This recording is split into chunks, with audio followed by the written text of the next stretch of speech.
Yes, sir. Need to be on camera. For the record, I said it. Yes. Yeah, go ahead. Shri Bhagavan Uvacha Shri Bhagavan Vacha Asocyanan Vasocasvam Ashochan Anvashochastyam Pragnavadamsha Bhashase Pragnavadamscha Bhasase Gatasuna Gatasumsha Gatasun Agatasumscha Nanusochanti Pandita. Nanushojanti Pandita. Okay, Venugopal.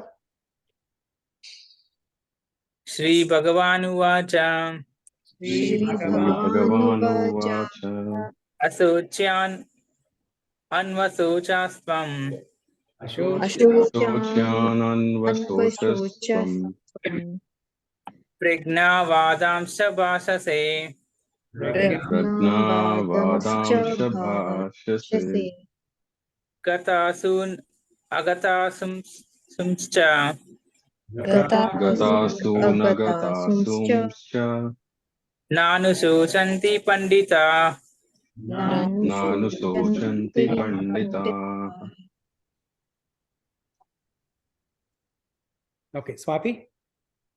Shri Bhagavan Vacha Shri Shri Bhagavan Bhagavan. Uvacha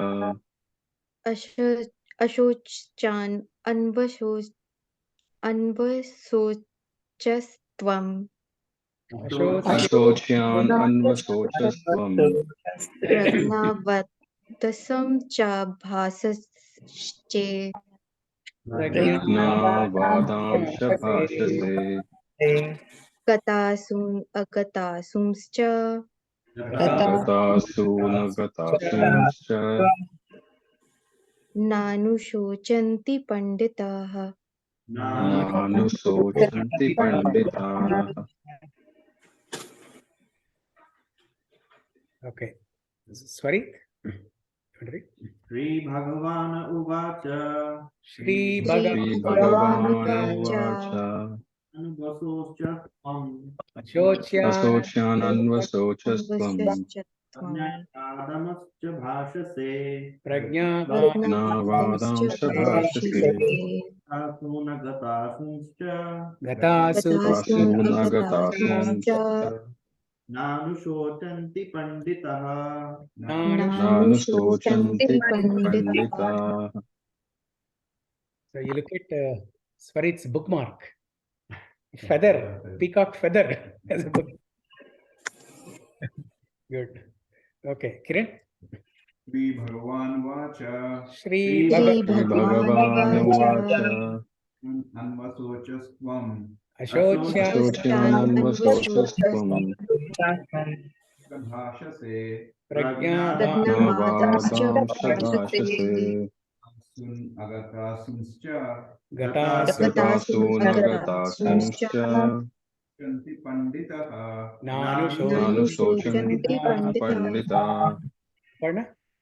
Shri Bhagavan Vacha Shri Shri Bhagavan. Bhagavan Bhagavan Vastam Asocyan. Asocyan Anvashochastvam Anvasocasvam Pragnavadam. Navadamsha Pragnavadamscha Bhashase Bhashase Gatasu. Gatasun Suna Agatasumscha Gatasumscha Nanushojanti. Nanushojanti Pandita. Okay, Naresh. Shri Bhagavan Uvacha Shri Bhagavan Bhagavan Vacha. Vacha Sochanan Vasocasvam Ashochan Anvasocasvam. Anvashochastvam Pragnavadamsha Bhasase Pragnavadamscha Bhashase Gatasuna Gatasumscha Gatasu Agatasumscha Nanusochanti Panditaha. Nanushojanti Panditaha. Okay, Madhuri. Shri Bhagavan Vacha Shri Shri Bhagavan Bhagavan Vacha.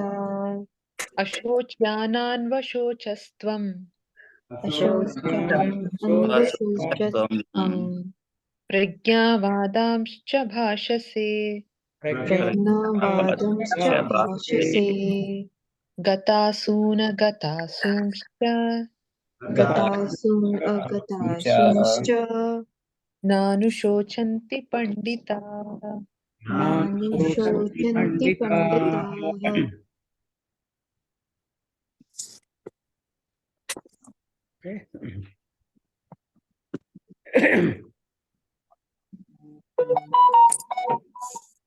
The Supreme Personality of Godhead said, while speaking learned words, you are mourning for what is not worthy of grief.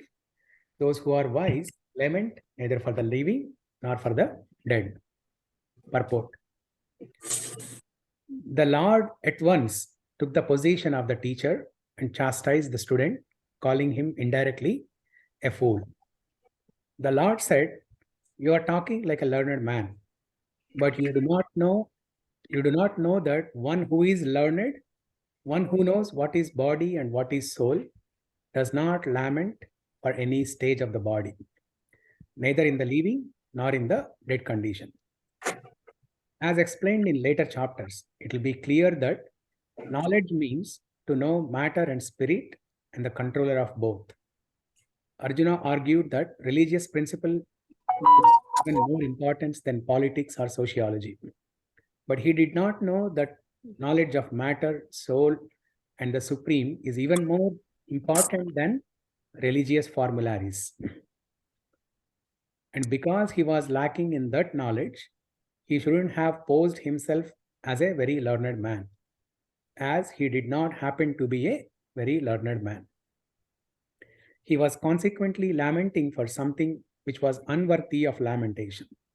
The body is born and destined to be vanquished today or tomorrow. Therefore, the body is not as important as the soul. One who knows this is actually learned, and for him, there is no cause for lamentation, regardless of the condition of the material body.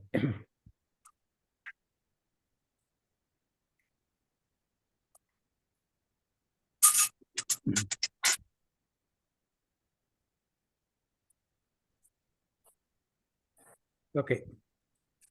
So here,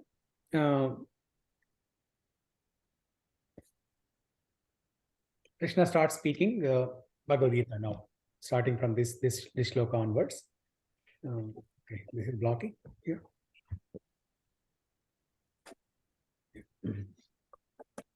So Krishna starts speaking Bhagavad Gita. So in 2.2 also Krishna started speaking. That was the first shloka Krishna spoke. But in 2.2, he did not begin speaking Bhagavad Gita yet.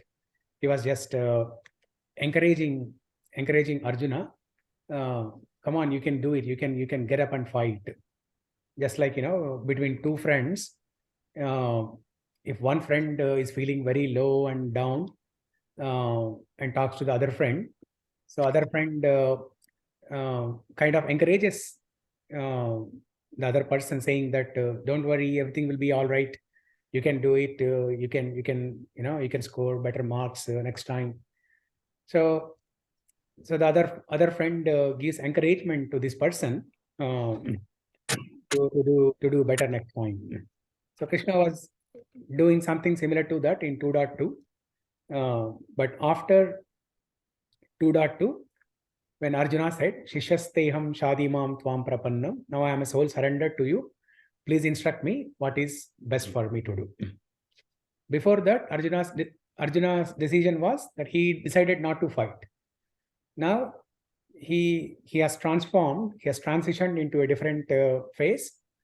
He is asking Krishna to instruct what is best for him to do. So he's ready to receive the knowledge.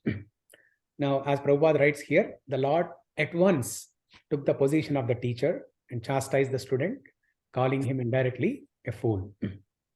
So Krishna chastised Arjuna, saying that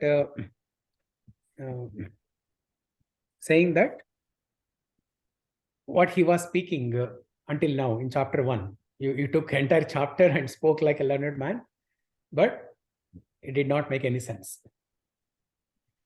Krishna is being very blunt. Okay, Krishna is being very blunt. In other words, there is a quotation, right? In English, they say, calling a spade as a spade. Calling a spade as a spade. So there are two quotations: calling a spade as a spade, calling a spade as a shovel. When you say calling a spade as a spade, that means you're being very straightforward. You're being blunt. You're not trying to avoid any Beating around the bush. yeah, you're not beating around the bush. You're not trying to avoid any unpleasant experience there. No matter what the other person thinks, whatever you want to convey, you're conveying straightforward. You're being very blunt. So that is calling spade a spade. And calling spade a shovel, you're sugarcoating the things that you want to say.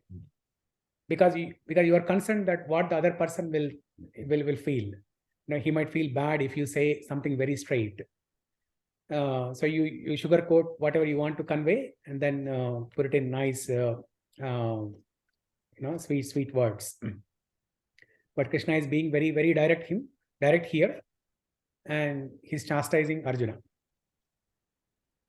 Now, okay, so what is the meaning of chastisement? See, Giving correction. Correction, yeah. When we read Prabhupada's translations and purports, we can learn so many sophisticated words from English. Yeah, Prabhupada's English is very rich. It's very rich. Yeah, like words like dovetail, chastisement. Yeah, I didn't hear these words before reading Bhagavad Gita.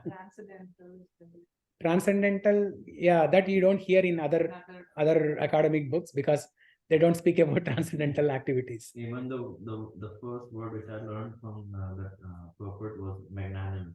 Magnanimous, yeah. I never heard that one before. Yeah. I had to actually look up a dictionary and see what it means. Yeah.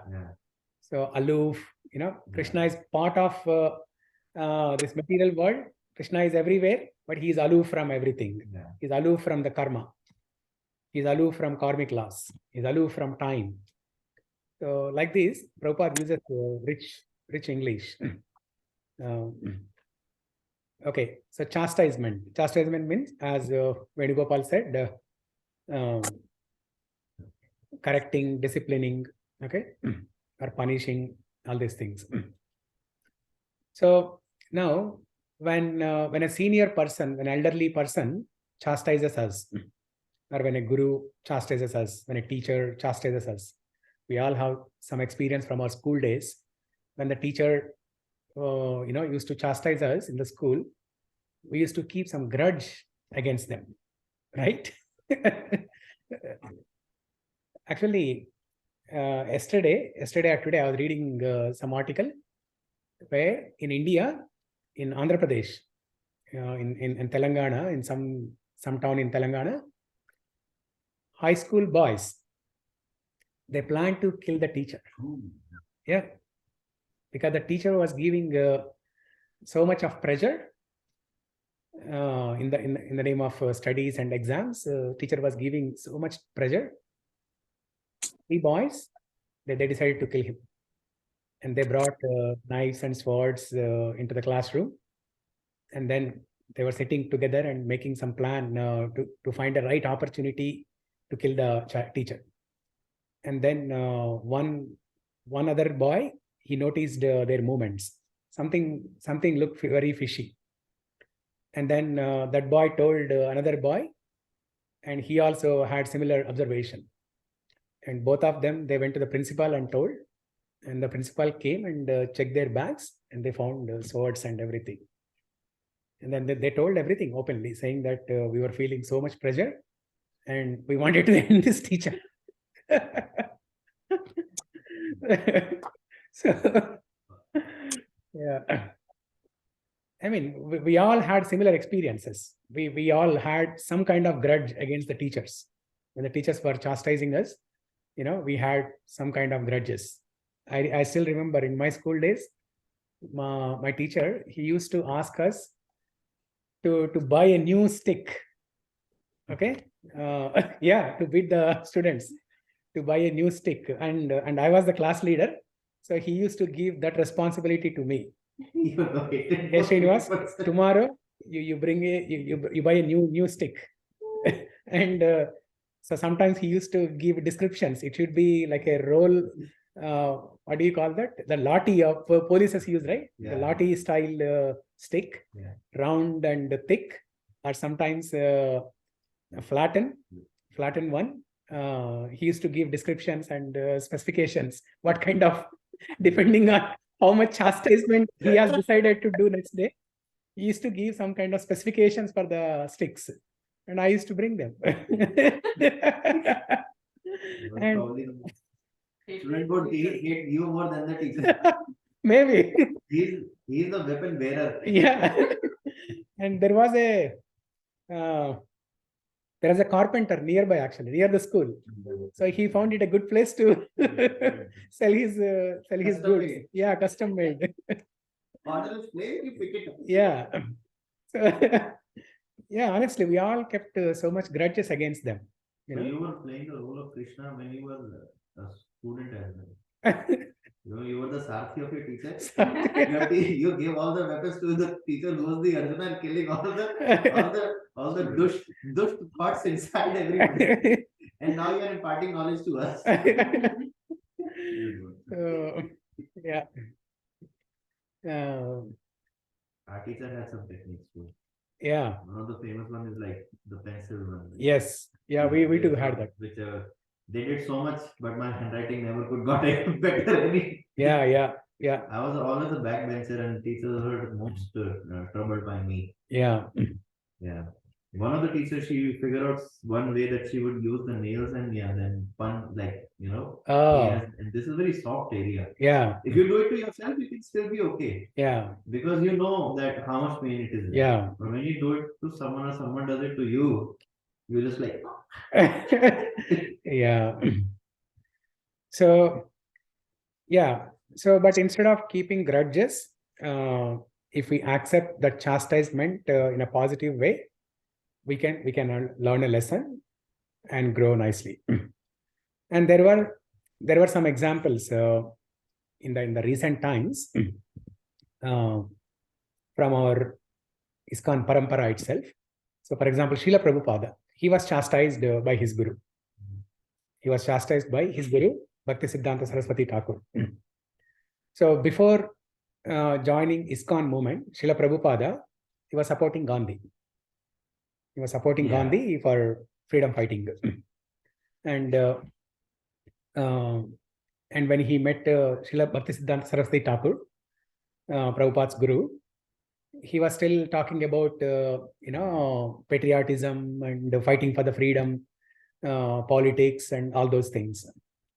Then Srila Bhakti Siddhanta Saraswati Thakur chastised him bluntly, saying that all these politics, freedom fighting, this is all secondary. Our first and primary duty is inquiring about the higher truth, knowing about God, knowing who we are, knowing what is our true purpose, knowing what is our eternal occupational duty, and working towards that. So, Bhakti Siddhanta Saraswati Thakur chastised Prabhupada, and Prabhupada liked that actually. Prabhupada liked that chastisement, and he took Bhakti Siddhanta Saraswati Thakur's instructions very seriously, and that's how he came to US. Yeah. That's how he came to US. And there are many incidents where the disciples were chastised by gurus. Another incident where a disciple wanted to be chastised. He was waiting for an opportunity for the guru to chastise him. Okay. So there are three kinds of people, right? One is when the chastisement happens, they feel very bad and they keep grudges against the teacher. They make plan to kill. They'll make a plan to kill. And second category of people are when the chastisement happens, they take it in a positive way and they learn a lesson. Third side of people, You're bad people. okay. Third kind of people, they wait for guru to chastise them.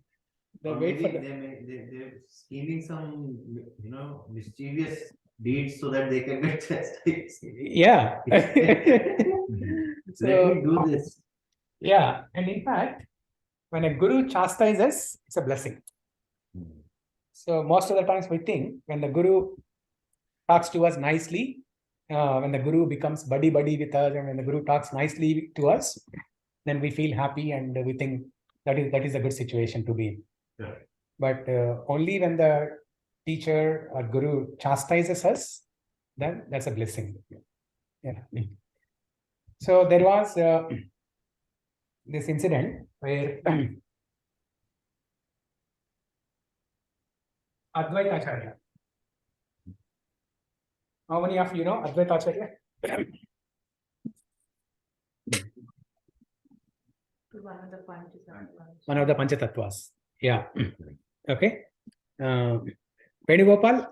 Is he considered? Yeah. So he is one of the person which we chant before the real chanting starts. Oh, okay. Yeah, before the chanting starts. He's one of the persons Oh, in the prayers that we Yeah. recite before chanting. Yeah. Okay. So I hope, Swati, do you know Advaita Acharya? Have you seen him? Is he in those 5 images that are I don't know, somewhere Mataji had shared long back with Krishna? There are others who come and he never comes alone. So one of the past avatars of one of them is Advaita Acharya. Yeah, correct. Very good. Very good. Wow, you have a good memory from one of the old classes. Very good. So I'll show this picture. Actually, in this context, I wanted to show.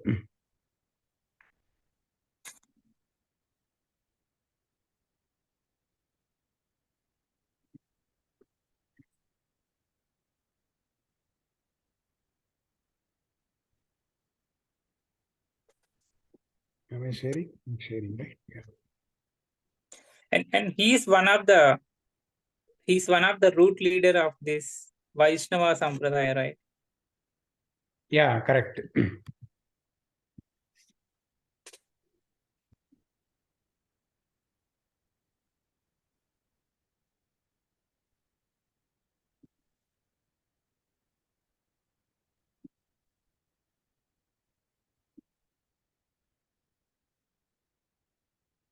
Okay. So you're all seeing this picture, right? Yeah. Srivas. So the one in the center is Chaitanya Mahaprabhu, Sri Chaitanya Mahaprabhu. And the one towards the left is Nityananda Prabhu in that blue dress. And the one to the leftmost is Advaita Acharya with a long beard, white beard, and the white dhoti. And the one right towards Chaitanya Mahaprabhu, Gadadhar Pandit. And then the rightmost is Srivas. So these 5 personalities together, they are known as Panchatattva. Okay, they represent different five different philosophies, 5 different tattvas, and they are incarnations of different personalities from spiritual world. So Chaitanya Mahaprabhu is none other than Krishna. In fact, Radha and Krishna combined. Nityananda Prabhu is an incarnation of Balram. And Advaita Acharya is an incarnation of Lord Shiva. And Gadadhar Pandit is an incarnation of Radharani. And Srivas is an incarnation of Nardamuni. Okay. So, and tomorrow is Gaura Paurnima, Chaitanya Mahaprabhu's appearance day. Yeah. So as Swati said, before the Lord appears, he sends his army. He sends his army. So before his appearance, all the other personalities in this picture here, Advaita Acharya, Nityananda Prabhu, Gadadhar Pandit, Srivas Thakur, everyone came, and many other personalities. All of his associates came. They made arrangements for Chaitanya Mahaprabhu to appear, and then on Gaura Purnima day, Chaitanya Mahaprabhu appeared. So Advaita Acharya,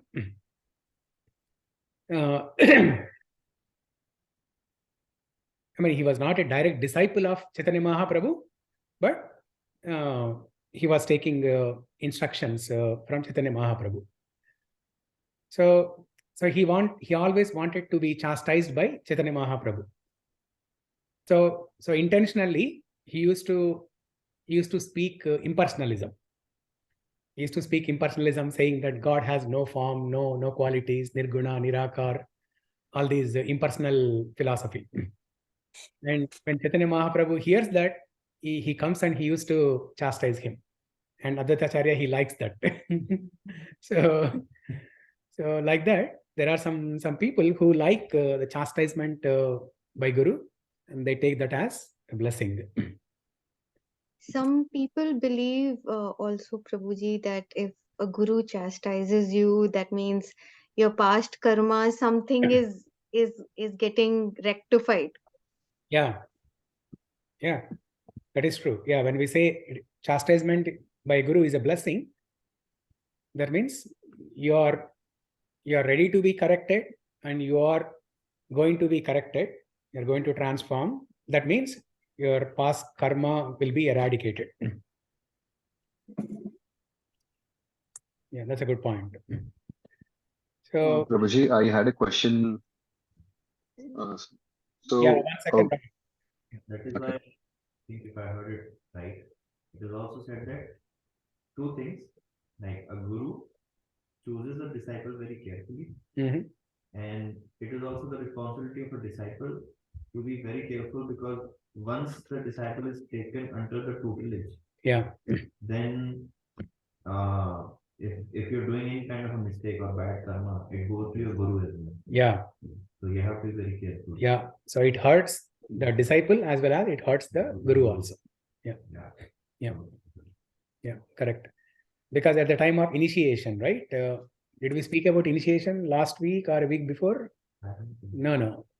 I think I discussed initiation in the other class, both the morning class. So at the time of initiation, the guru takes all your past karma.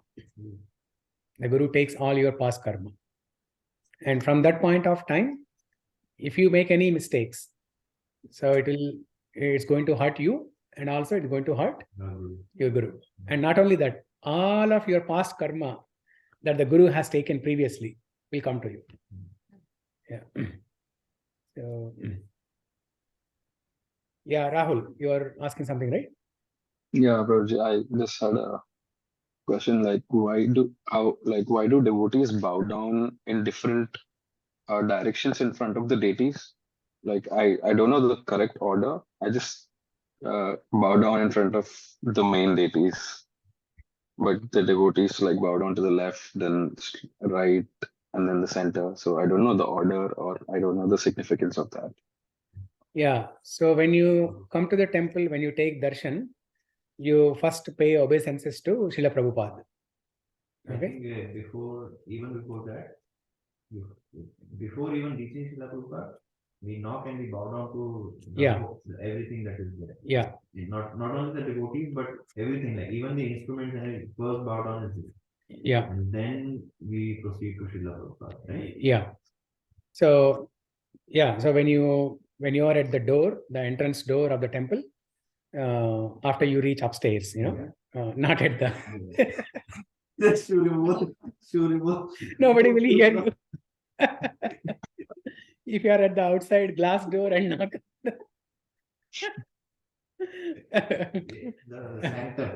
Yeah. Temple hall door, that wooden door. Okay. It's like you're asking for permission, from God. Can I enter? Can I come in? May I come in, sir? We used to ask in the class, right? In childhood. Yeah. May I come in, sir? So that means you are showing some respect, to that position of the supreme position. And then after you knock on the door, you bow down there. And as Farid said, you are bowing down to everything. All the people who are present there, all the deities who are present there, and all the paraphernalia that is present there, everything. You're paying respect to everyone. And then you go to Prabhupada, you pay obeisances to Prabhupada, because it is through Guru you can see Krishna. By Krishna's mercy you get Guru, and through Guru's mercy you see Krishna. Okay, so they both are interrelated.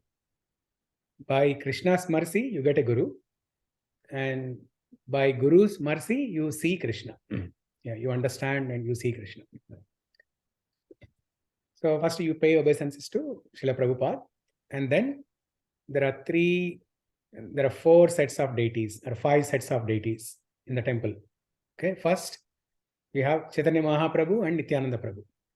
So you pay obeisances to them, and you might have seen different people paying obeisances in different directions, right? Yeah, that's what confused me. Yeah, that's your question, right? Yeah. So some people, they pay obeisances by doing Sashtanga Namaskara, like straight. Okay, that means the head is directly facing the deities, and your feet are towards the door. So 90% of the people follow this protocol. Most of the Sri Vaishnavas or other Sampradayas in all other temples, this is how. That's what we used to do even before also. Yeah. And Rahul, you might have seen the other protocol where people pay obeisances sideways. So they pay Sashtanga Namaskara, like they fall flat, completely flat, but sideways. That is what. Yeah, instead of being straight, like sideways. Like your left side is towards the deity. Yeah, so your heart is towards the deities. Oh, yeah. Okay, I got it now. That is the significance of it. There is one more significance that my mother, which she told me that, because I asked the same question from her as well. Yeah. So she told me that at every given point of time, whenever the darshan is open, till the time the darshans are open and Shayan is not done, like you haven't given the Shayan Arti. Huh? Shayan Arti? No, the Shayan process is not completed. So till that time, Krishna is awake. In the deity form, Krishna and all the deities are awake. Yeah. So at every given point of time, there is either a soul or some demigod that are praying to Krishna, so you don't want your feet to be towards them. Yeah. Or towards the other Vaishnavas who are present. Yeah. So that is another reason you want your feet to be towards the side. Yeah, towards the wall, basically, So, yeah, so 2 reasons. One is you, by paying obeisances, keeping your heart region towards the left side, towards the deity side, you're saying that you're doing Atmanivedan, by giving your heart to the deities. By giving your heart to the deities. And also second reason, as Farid said, if you are paying obeisances straight, keeping your head straight towards deities and feet towards the temple door, there'll be other devotees sitting in the temple hall, right? That means your feet are pointing towards them and it shows disrespect to them. Yeah. So first you pay obeisances to Chaitanya Mahaprabhu, Nityananda Prabhu. That is one. And then that is second actually. First Prabhupada, Chaitanya Mahaprabhu, Nityananda Prabhu second. Then third, Jagannath Baladev Subhadra. Fourth, Radha Krishna. The presiding. Yeah. Fifth, Narsingadev. And then sixth, Ram Parivar. Yeah. But sometimes we see that devotees combine Radha Krishna, Jagannath Baladev Subhadra. Because it's very hard to differentiate there. It's a small section for Jagannath Baladev Subhadra, and then immediately Radha Krishna. So it is very difficult to pay 2 sets of obeisances, where there. Similarly, Lakshmi Narasimha Dev and then Ram Parivar, they combine. So basically, you can finish the whole thing in four steps. One, Srila Prabhupada. Second one, Chaitanya Mahaprabhu, Nityananda Prabhu. Third, Radha Krishna, Jagannath Baldev Subhadra combined. Next, Ram Parivar and Lakshmi Narasimhadev combined. Yeah. So, yeah, you are asking something, right? I heard basically the reason why we do that is because our soul is near the heart. Yeah. The soul is closer to The deity. Yes. Yeah. You are giving your soul to the deities. Yeah. You're giving your soul to the Lord. Okay. Prabhuji, could it also be, I mean, I'm just thinking, there's something called Disha Pranam, Disha Namaskar. What So is that? on the east, I mean, we do this around when we are paying obeisances for our, ancestors Yeah. during that month of Shraddh. We pay obeisances towards south, and before that, we have to pray on the east side to the deities first, and then to the north. When we turn towards the north, we are first paying obeisances to all our rishis and munis, and right from Saptarishi and all our gurus. So gurus are on the north direction, and then we face towards the south for our ancestors. Yeah. So that is what I thought when Prabhuji asked that, people are doing in different directions. That could also be a factor in their knowledge. Yeah, no. Here, see, our temple deities, they are looking towards west. Temple deities, they are looking towards west. And if you go to another temple, the deities may be in a different direction. So, no, it is not that Disha Darshan. Yeah, during Shad ceremony, yes. So even I also followed that when the priest, guided. That is different. Yeah. Okay. So now I have one question. Ah. I saw in temple that few are doing that first one and few are doing the second one. But with respect to the second one, the feet will show towards Srila Prabhupada, right? That's why I only do the first one always. Yeah. So that's a good point you observed. Yeah, that means you are very, very serious and very sincere. You're taking up this path, seriously. Because attention to details is love. So you're paying attention to these details. Good, appreciate it. Yes, your observation is correct. And so to avoid showing your feet towards Srila Prabhupada, what you can do is you go towards closer to the curtain. Yeah. There's a curtain, or you go closer to the deities. So there's space between. Go closer to the altar. Yeah. Go closer to the altar, then your feet will not show towards Srila Prabhupada. Or you come little away from Prabhupada, and there also you can pay obeisances. Most of the temples they have that gap. In most of the temples, Srila Prabhupada is on the opposite side. Yeah. Correct. Opposite side. There also is a gap in between. Yeah, there is a gap also. Yeah. Yeah, there is an opportunity to work. Yeah. So recently I discussed this with the temple management, and the problem is if we move Srila Prabhupada's altar a little bit away from its current place, then we cannot use that space optimally for people to sit because we have large gatherings, right? Whenever class or kirtan happens, we have large gatherings. So we cannot utilize that space optimally. That's why devotees have to take little extra care and see to that they are not showing the feet to Prabhupada. Yeah. Okay. So yeah, different instances where disciples were chastised by gurus and how they learned lessons through them. I was chastised once by a devotee too. By devotee. Yeah. Yeah. I was in Mumbai. Mm. There's one temple in Chowpatty that is for his grace Radhanath Swami Maharaj. Rana I Maharaj. was at the other one. Mm. The other one. I forgot the name. I don't remember. So I was at that temple. And I don't know what I was doing. I was thinking something. Yeah. And I was with my mother. She was visiting me in Mumbai. And I was looking at the deities. And when I was looking at the deities, I was looking like this. And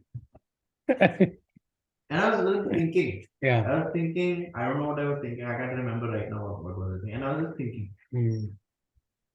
Then one devotee comes, hey, what bhadega? What bhadega? Huh? He was literally like, oh, I was like, why? What happened? Like, if you do this towards the deity, the body language is considered as you're angry with the deity. You're angry with it. You're ready to fight. Yeah. Like cursing or something. I'm like, oh, I don't want to be in that position at all. Yeah. So sometimes it happens like even without knowing, you may be doing something which may or may not be incorrect. So yeah, I think it's a good thing that devotees are there, present there, who are taking that chance to say those things to you. And I really admire that devotee. Since then, I've made a point. Even if I'm doing it sometimes, I still do it. Like I go when I'm thinking something. Yeah. I go like, then I realize I'm not supposed to do it. Yeah. So in that instance, there could be two reactions, right? One is you could think that, oh, is he a pure devotee? You know, why is he instructing me? In what position is he instructing me? I will do whatever I wish. You can think of it that way, or you can take that chastisement as a lesson and rectify yourself and grow nicely. Yeah. So like kids also, right? When the parents chastise them, they don't keep a grudge against the parents. So I mean, momentarily they might keep some grudge. If we take their phone away, they might keep some grudges for momentarily. Yeah. But they know that parents, what our parents are saying is for their good sake.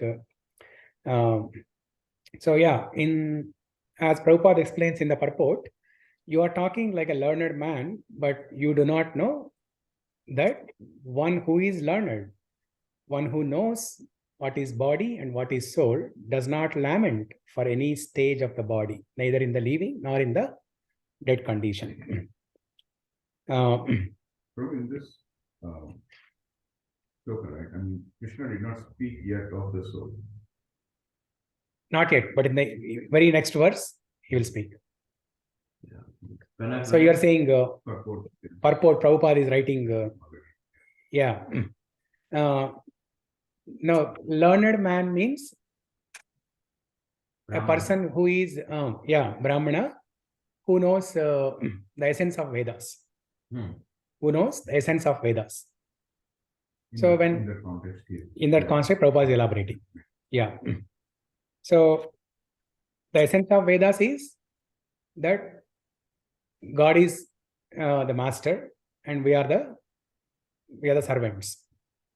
We are the spirit souls. We are part and parcel of Krishna and we are the spirit souls. So a learned man means it is expected that they should have this common, minimum knowledge. The first level of knowledge is to know that we are the soul. We are not the body and we are the soul. That is the first level of knowledge in spirituality. That is the confidential knowledge. And then there is more confidential and most confidential. Guhya, Guhyatara, and Guhyatama. So three levels of knowledge. So Guhya is confidential knowledge, knowing that we are not the body, but we are the soul. And then one level above, that is more confidential. More confidential knowledge is to know that besides the soul, there is super soul also. There is super soul also. That is more confidential. Guhyatara. And Guhyatama, or most confidential knowledge, is to know the relationship between soul and super soul, or to know the relationship between living entities and God, Bhagavan. So, but as Prabhupada writes in the purport, Arjuna was speaking like a learned man, like a wise man. So there are two kinds of people, right? People who are wise and people who are otherwise. Wise and otherwise. Wise and otherwise. Or I would say three types of people: wise, otherwise, or third category is they pretend to be wise, but they are actually otherwise. They pretend to be wise, but they are otherwise. I'm the third. So all of us belong to the third category. No, not all. And even Arjuna's situation also was like that. That's why Krishna said, you are speaking like a learned man, but whatever you spoke did not make any sense. So what is wise man? Wise man means whatever he speaks and whatever he does, there is a synchronization. There is a match between his words and actions. Then that person is said to be a wise man. Otherwise, he is known as otherwise. Otherwise, he is known as otherwise. And then there are other category who pretend to be wise and they are actually otherwise.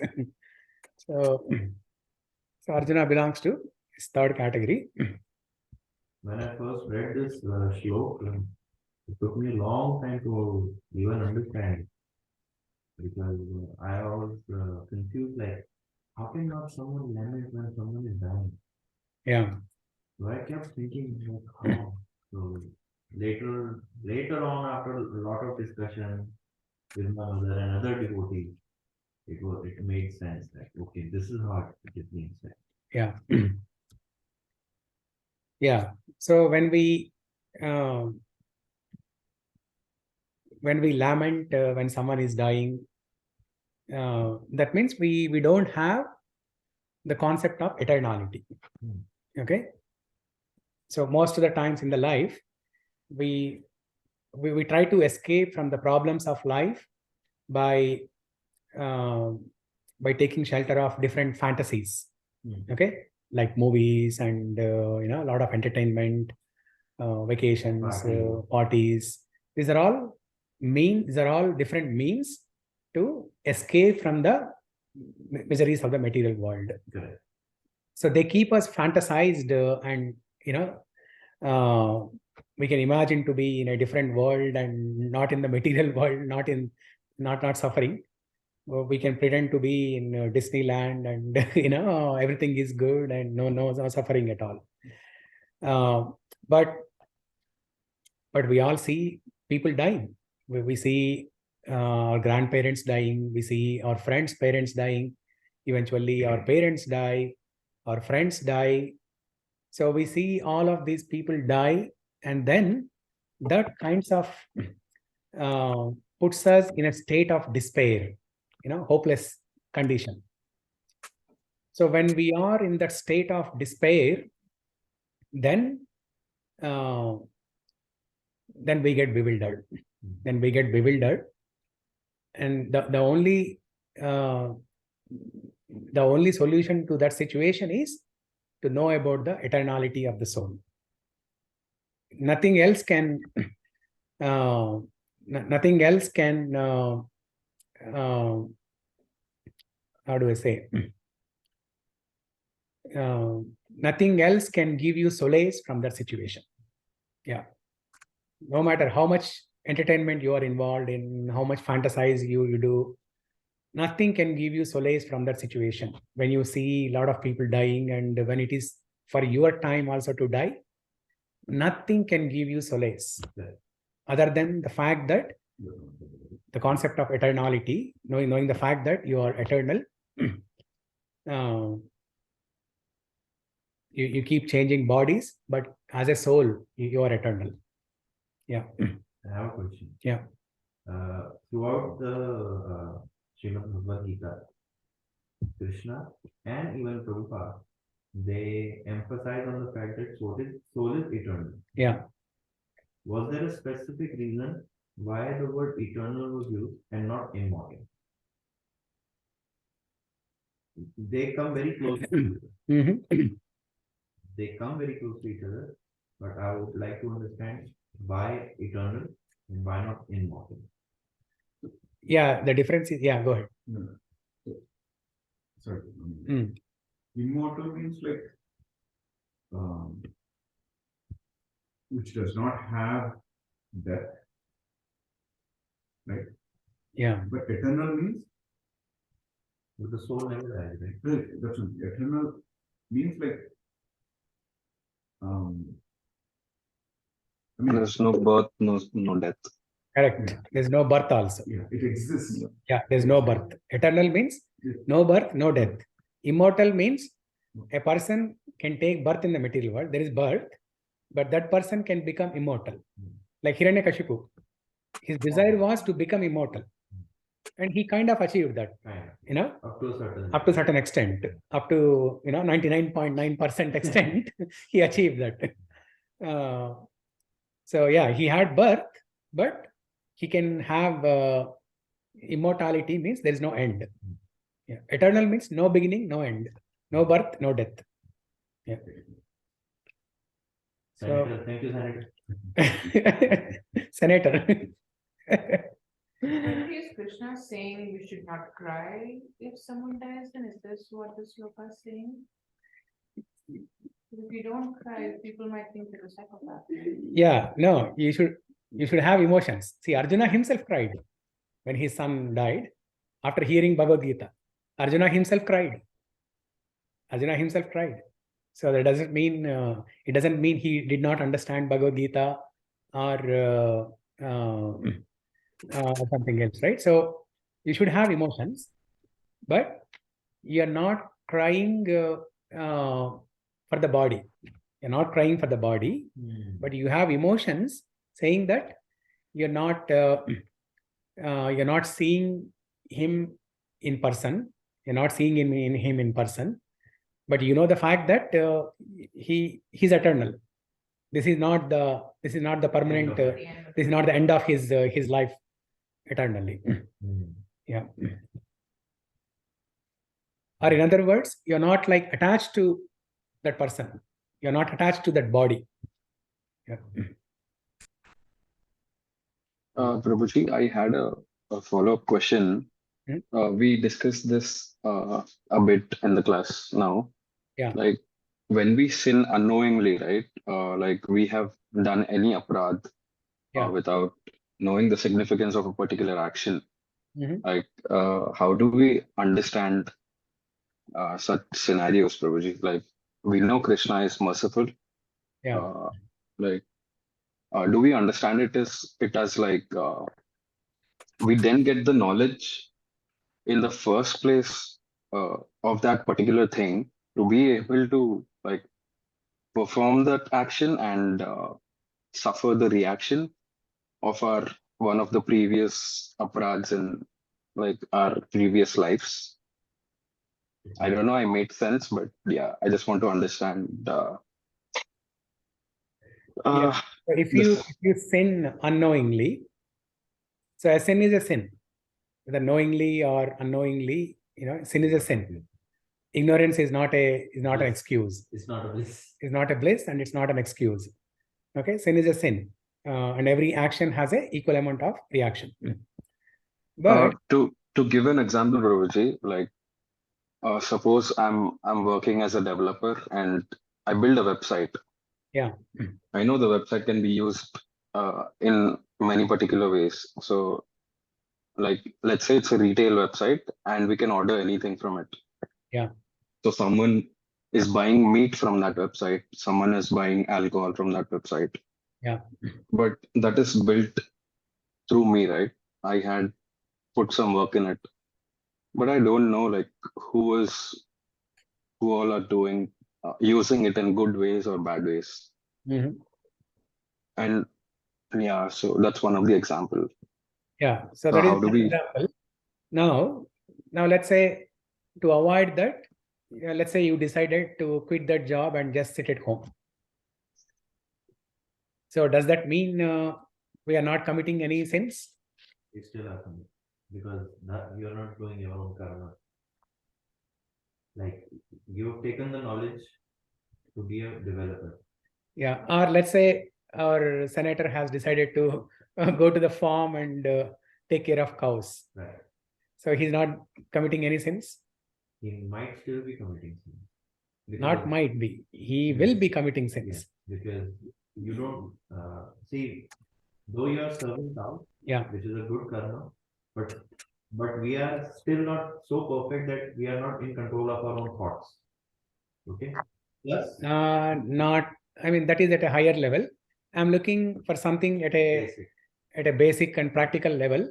You need to live your life, right? So you have to do your regular activities as such. So if you're not doing that, like taking care of the family or taking care of. No, let's say Rahul, he goes to Goshala, takes care of the cows. He quits his corporate job and takes care of Goshala. And then he maintains the family also, everything. Okay.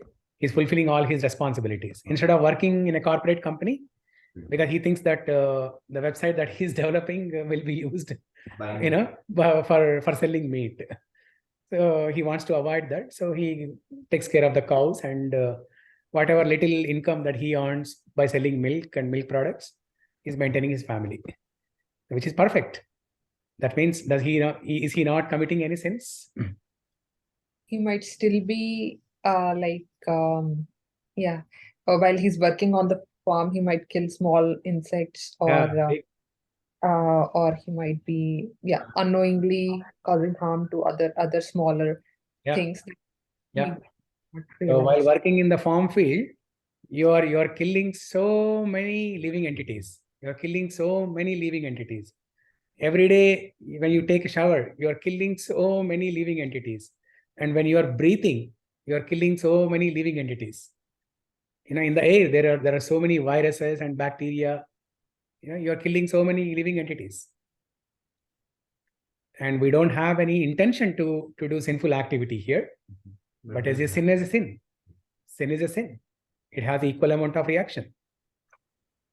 Isn't that why we whatever work we do, we offer it to Bhagwan? Yeah, very good. Okay, so she came up with the solution now. She came up with the answer. For the senator's Yes, Congresswoman. Candidate. Congresswoman. For future. Congresswoman. Yeah. Yeah, thank you, Mataji. I should have thought of this. But still we are sinning unknowingly. So how do we offer that unknown? Let's say we don't know whatever we have sinned, right? Yeah. There would be millions of aparats. Yeah. Yeah, we could say that all my millions of aparats go to Krishna or something. So we cannot get rid of our own karmic reactions by our own efforts. It's impossible. It is impossible because that baggage is so heavy that even when Krishna looks at that, he will be bewildered. Oh, such a huge baggage. What are you doing? Even Krishna will be bewildered. Just like when school children, when they come from school, parents are bewildered looking at their heavy loads of backpack. In India especially. Yeah, even Now here I also. don't know, but Even here also, high school. Yeah. Okay. So with our own attempts, it is impossible to get rid of these karmic reactions. That's why, okay, let me show this shloka from Bhagavad Gita.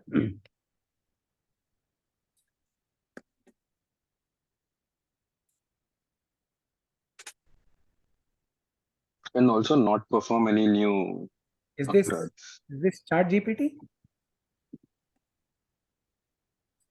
So I typed Veda Base IO 18.65 on Google. So it's Why not did ChatGPT. It's Google, so it's not ChatGPT. It's not GPT, right? Only Bing is Chat GPT. Yeah. But I have never seen this before like this. Maybe optimize. Something. It's a bar. Okay. Oh no, this is different. That might be bad, Prabhuji. They also released another chat bot kind of thing. BRD. Okay. They have it. Oh, so and it has highlighted something here. Oh, I've never seen this before. Something. Okay.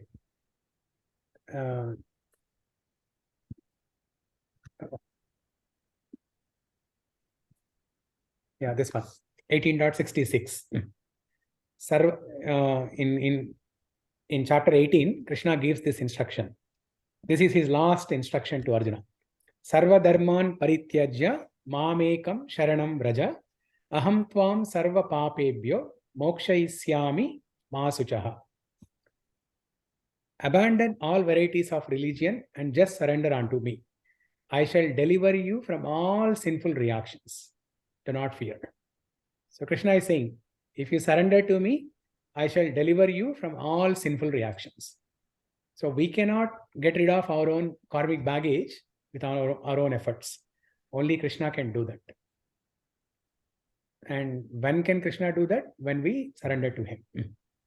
When we surrender to him, he takes care of all our sinful reactions. Interestingly, this is, if not exactly, then at least I would say 99.99% same thing that is written in Bible or being said by Jesus is that make me the center of your universe, and all your activities should happen around me. And when the day of the judgment comes, the cover of the book will be yours, so the book will be mine. So all your sinful actions will be gone. It's this exact same thing. The cover of the book will be yours, and the book will be mine. What does it mean? So for example, this is Bhagavad Gita. Yeah. Let's just say hypothetically, forgive my intrusion. But instead of Bhagavad Gita, it says Swarit God. Yeah. So the cover says mine, but inside is still Bhagavad Gita. So as per Jesus, what he says is, it will say your name, but all the deeds inside the book will be mine. Because he was the favorite son of the Lord. You will be judged as per my deeds. I will rid you of all your sins. But yes, people have manipulated that in a very good way. Yeah. Which I have heard a lot of debate of Srila Prabhupada and other priests. And there are very few favorite points where Srila Prabhupada picks them up and debates on them. Yeah. And it's very hard for even the priests to answer it. For example, one of the quote that the commandments that Jesus gave, thou shalt not kill, and Prabhupada then asks, Jesus has said thou shalt not kill, why do you kill animals? Don't say it is only for humans, because Jesus was smart enough to say that they interpret it as only for animals. Yeah. Okay, thou shall not kill means only animals, and not humans. Yeah. Yeah, they misinterpreted. Yeah. Yeah. So Rahul, as you can see here, Krishna is giving a promise here, saying that if you surrender to me, I shall deliver you from all sinful reactions. So was it possible, Prabhuji, that even in that time there were other religions? Oh, I did not share the screen, right? Yeah, I looked it up, Prabhuji. Yeah. Okay. And everyone was pretending as if they were seeing. No, we were seeing.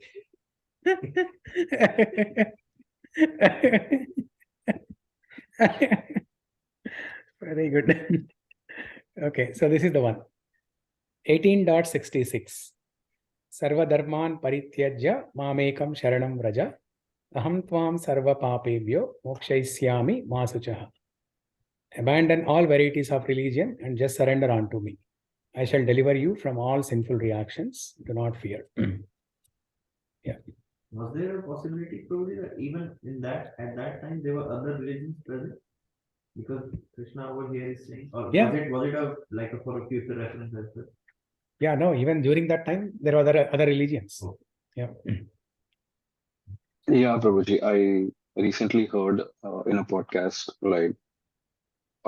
she was saying that the Greek religion was still present, and I don't recall the Hindi name for it, for the Greek religion. Something like it starts with A.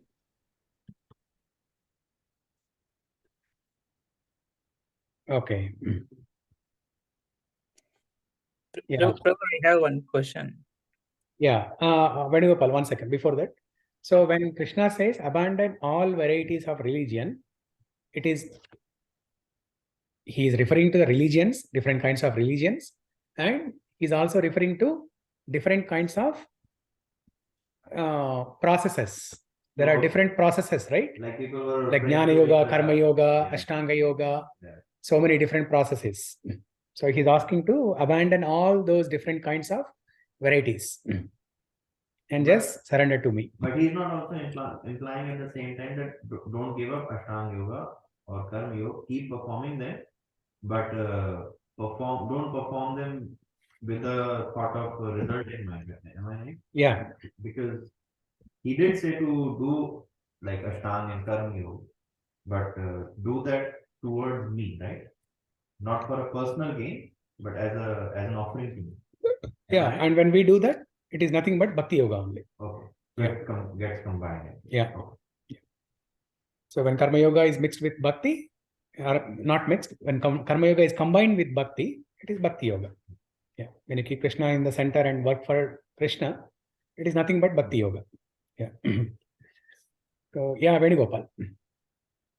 So what is the exact meaning of surrendering? So in one of the class previously you mentioned that following regulative principles, right? So does surrendering means following that? No, following regulative principles is the beginning. That's just the beginning. So in the devotional service in Bhakti Yoga, there are 9 different stages or 9 different limbs of devotional service. Shravanam, Kirtanam, Vishnu Smaranam, Padasevanam, Archanam, Dasyam, Sakyam, Vandanam, Atmanivedanam. Atmanivedanam is surrender. That is the final stage. And what does it all begin with? Shravanam. It begins with Shravanam, hearing. So you hear about Krishna, you hear about the knowledge of soul, you hear about the devotional processes, you hear about other devotees, and you get inspired by their examples. So Shravanam, everything starts with Shravanam, attentive hearing. And then Kirtanam. Kirtanam is chanting and also singing glories of the Lord. So when you do these 2 things perfectly, then you will be able to surrender. Atmanivedanam. Yeah. So following regulative principle is just a beginning. Okay. To become qualified to perform devotional service. And once you start practicing devotional service, then by gradual progress, you will reach a higher stage, and then you'll be able to surrender. Yeah. Prabhuji, do you want to now discuss the timings, because you wanted to shift the timings of the class? Yeah, so that's a good point. Yeah. Okay. Yeah. Deputy Senator. Deputy Senator. Deputy Senator. So Saturday. Okay, let me ask each and everyone. So Swati, since you raised this topic, does it work for you Saturday? Saturday in the morning works, Prabhuji. Evenings is very tricky because, like I said, all social events happen on Saturday for us. Okay. So I'm fine with any time. Saturday morning, Friday evening, Saturday evening. I'm fine with any time. Yeah, Saturday morning is fine, Prabhuji. 10, 11, 12, fine. Okay. Yeah. Okay. Rahul? Yeah, Prabhuji, I'm fine with any time as well. You're fine with any time. Okay. So, Venugopal? Yeah, so preferably Sunday. Saturday is also fine.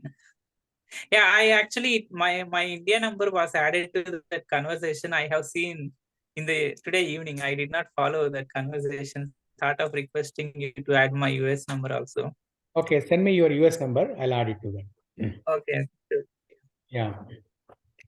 So you prefer Sunday, but Saturday is also fine, right?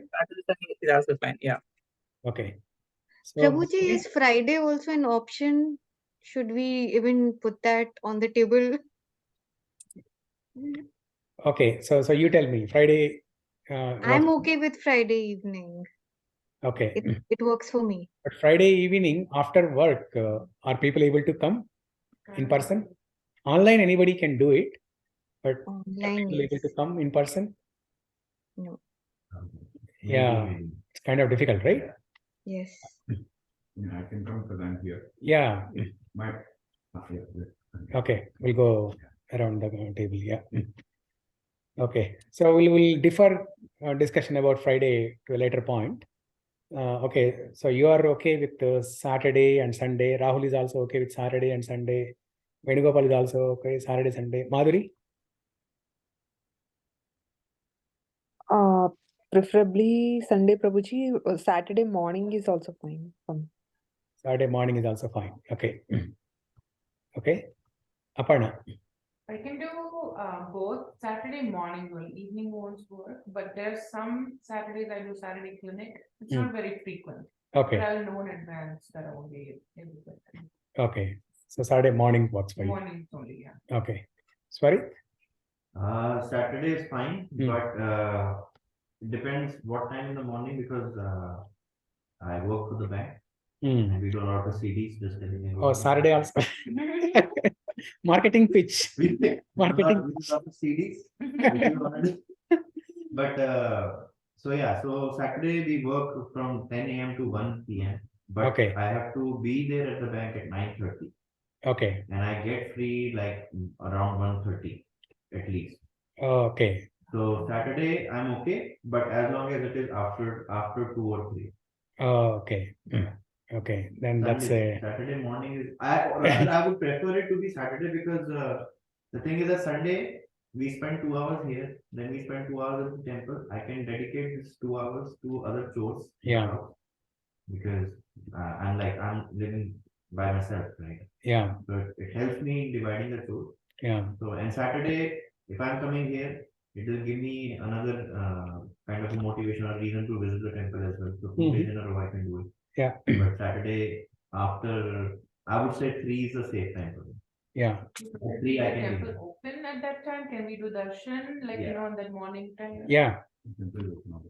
Yeah. Saturday, Sunday, full day is okay. It's open, okay. Yeah, full day. Yeah. So if it is after 2 o'clock, then I can for sure. I'm okay. Okay, so then it may not work for other people actually because they prefer Saturday mornings. I mean, you can do mornings. I can watch it on YouTube and probably whenever there's a Saturday off, I can come and join. I don't want everybody to change it. I know. No, we want you to come. We want you to come, right? That's why we want you to come. That's why we want you to come. Maybe early morning. This is the thought because I always wanted to attend Mangala Aarti. So if that is Saturday morning, there is we can do Mangala Aarti and yeah, if it is early morning, maybe like 6 or 8. 8 then not 8 actually 6. Whatever time we can attend that. It's a 2-hour class. No? Yeah, 2 hours class. So yeah, so I have to be free by latest by 9 if I'm here. So by 9:30 I'm there at the. Yeah. That is another because I think that will motivate me to get out of the house, attend the Mangala Aarti and then we can do class and then that morning is a beautiful morning. That would be a motivation for that's just personally me, but I understand. We might end up in being studying homes and drumming. That's good. I don't mind it. I get up at 4 or 5 every day anyways. Yeah. So, but I don't want you to go through that. No, that would be. I'm okay with that. That would be ideal, but it may not work for majority of the people. Oh yeah, because Mataji said that it should be 10 or 12. We can try, Prabhuji. Why don't we try one Saturday 6:30 and one Saturday 2 p.m. and let's see how everybody does. I think unless we try, we won't know Yeah. if others are okay with it. I can be there. That is what I can tell you. If you keep morning time, I'll definitely be here. Maybe not in Dhoti Kurta because I have to go to the bank. But yeah. Yeah. We can try one weekend. I'm willing to do that. I mean, for me, it's easier. Also, no traffic will be there. Yeah. I'll be able to 15 get, minutes probably. you know, still because I come from Renton, right? It's still a little bit far, but at least there'll be no traffic. Yeah. But I really want to be at Mangalarti because that's the biggest barrier is like coming and that's too early for me. But now I'm like, okay, I'm not really the party. I'll be doing class also, then it'll be more. Yeah. So there are two challenges with that, right? One is in the temple after Mangalarti, Harilas Maharaj gives a class. 6:15 to 8:30, 8 o'clock, let's say, 1.5 hour, class. Saturday, Sunday, every day actually, every day.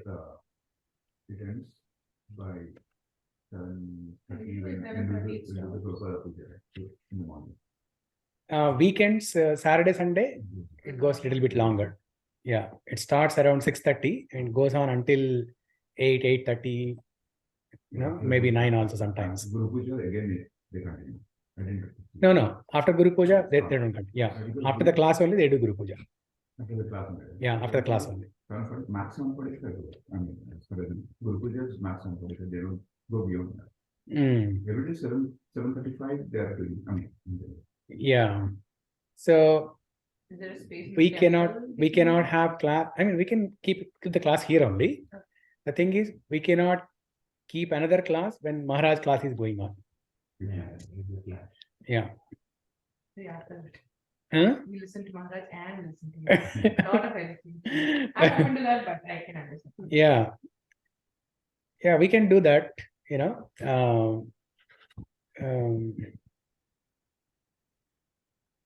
I mean, this default option is always there. The Sunday evening is always there. The only reason why I propose this change is I have a class in Bothal in Sunday morning, right? 11 to 1. That means I start here at 10 o'clock, 9:30, 10 o'clock.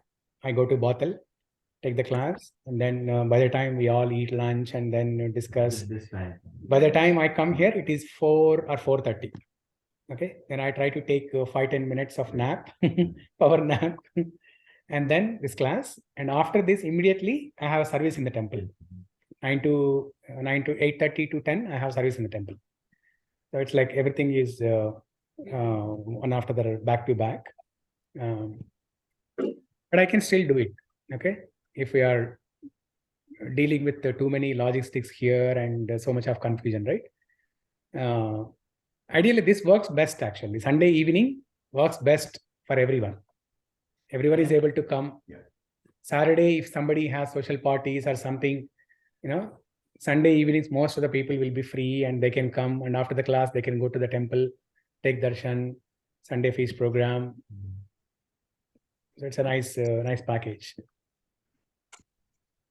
Okay, so I'll try to shift that Sunday morning class to Saturday. Yeah. So, and as you said, we can try one of the mornings. We can try. Yeah, my preference mornings absolutely fine. Okay, Saturday morning fine. Okay. Until 8:30. Morning 8:30, and then I'll immediately go. Okay, so you think until 8:30? 8:30 to 8:30. Okay. You want to be free now. Okay. Saturday is fine. Yeah. I'm just saying. Like That will be work for me because if Prabhuji want to be free, then obviously I'll be free. Yeah. And then or Saturday, or Sunday. Fine. Yeah. Saturday. Okay. But that's fine. But we can. Okay. If morning Prabhuji, we can try on weekdays as well. That would be much more greater motivation for us to wake up. Weekdays, huh? Let's try Mataji Saturday morning. 6:30 steps. Yeah. 6:30 to 8:30 and then see. If we do Saturday morning 6:30, then everybody should come in person. Yes. Yeah. Yeah. Madhuri has to wake up at 5 o'clock and then and bring some breakfast. Bring some breakfast for all of us. Then like that, then I'll not sleep, Prabhuji. Travel all the way from shoreline. Actually, I can make it, Prabhuji, if it's morning time. No one will use the car at that time, and I can like drive and come Yeah, off sure. if it's early morning. But only thing is, maybe Okay, we'll save for next week. Yeah. Pravalika? Pravalika? Can you do me a favor? Yeah. Laddus offer check. Yeah. Yeah. Okay, so yeah, let's keep this class to Sunday evening only, and then one of the weekends we can try just to see how it goes during morning time, since everyone expressed that it works for them. So let's try that once. Yeah, let's try that. also, Prabhuji, how is our pace going on? Like the class, is it normally this at this speed, or like have you like completed any full course of the Gita, Prabhuji? You No. might have. No, this full in other batches or Yeah, any previous batches. yeah. So usually it takes about 2 to 2.5 years. Yeah. 2 to 2.5 years. Yeah. So in the beginning, we are spending a lot of time so that we are getting into the right mood, and we are understanding thoroughly. But once we cover these basics, then later chapters we can speed up actually. What do you think, Prabhuji? How is our batch doing? Like Yeah, it this is a normal pace. It's the typical pace for all systematic study courses. Yeah. So we may be little slow, but which is okay. Yeah, we need all the doubts cleared though. Right? Yeah. Till we get to the point. Yeah. Right. So yeah, this is okay. Yeah.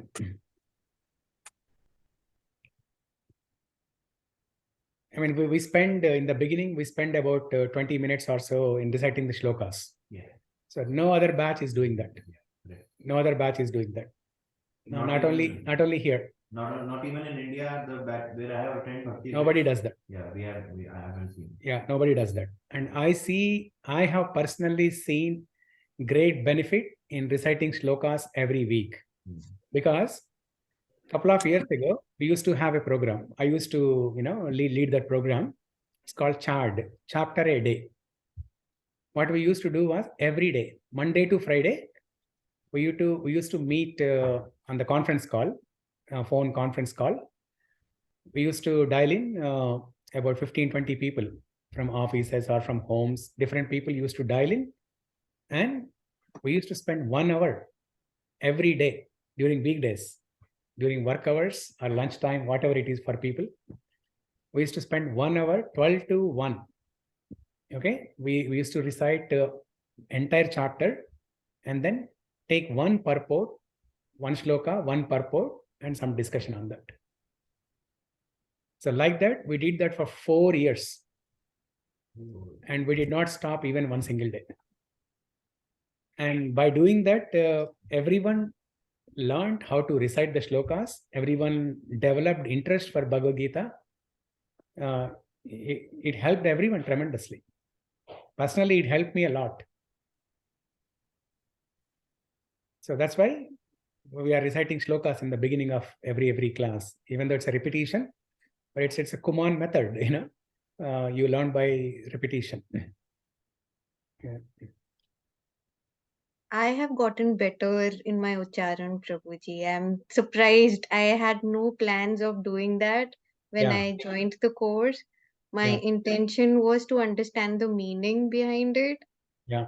But my intention was not to do Ucharan. That was not in my initial plan. Yeah. But this is an added bonus for me that I can even utter those words. I don't have a Sanskrit background at all. Yeah. So even to say the pronunciation. words is quite fascinating to me that I am able to do that. Yeah. Simply by hearing repeatedly over and over again, you will automatically learn the pronunciation. Not only learn the pronunciation, but you'll be able to memorize these shlokas automatically by hearing this again and again. Yeah.